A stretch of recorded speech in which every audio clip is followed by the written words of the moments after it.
Turning day into night is one of the more impressive tricks you can do in Photoshop, and it's not difficult. We'll begin by erasing all this sky, and we'll do that with the background eraser tool.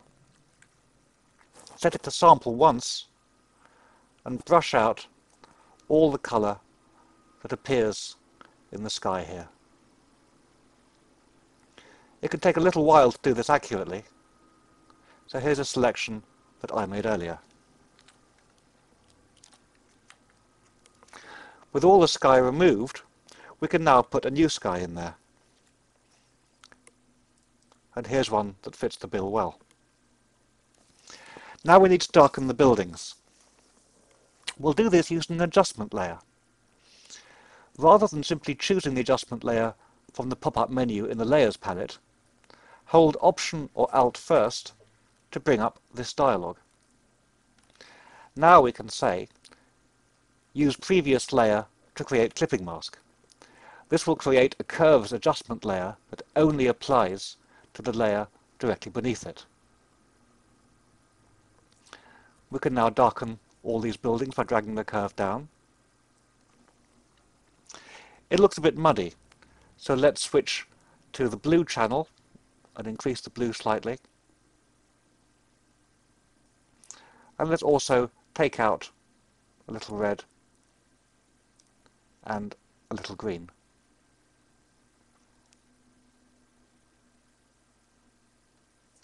There we go.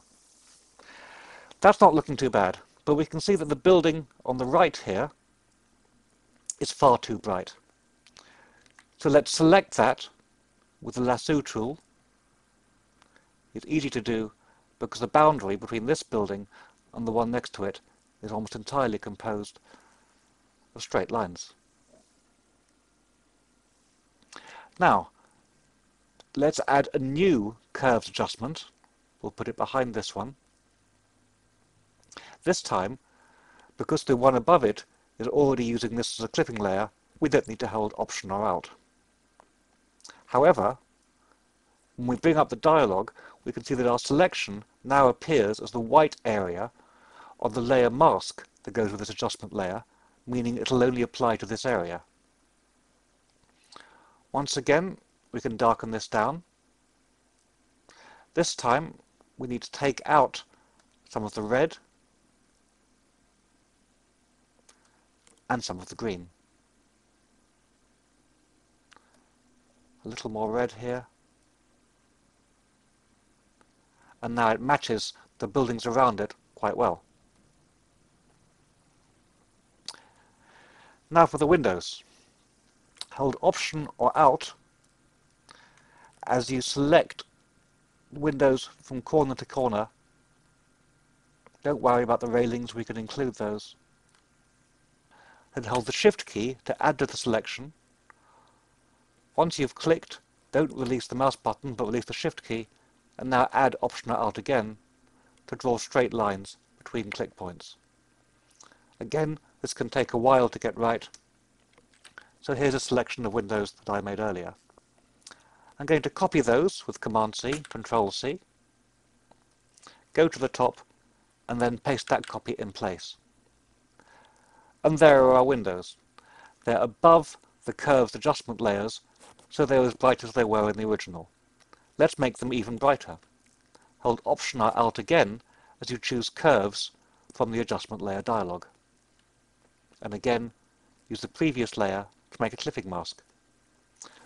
Now let's brighten these up, and rather than just adding white light to them, let's make a bit of yellow as well, using some of the red and a little green.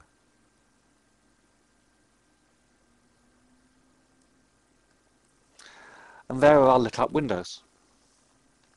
As a final step, we want to give the impression of street level lighting right at the bottom here. So let's make another adjustment layer. This time we don't need to group it with anything, but we do need to position it just above the buildings.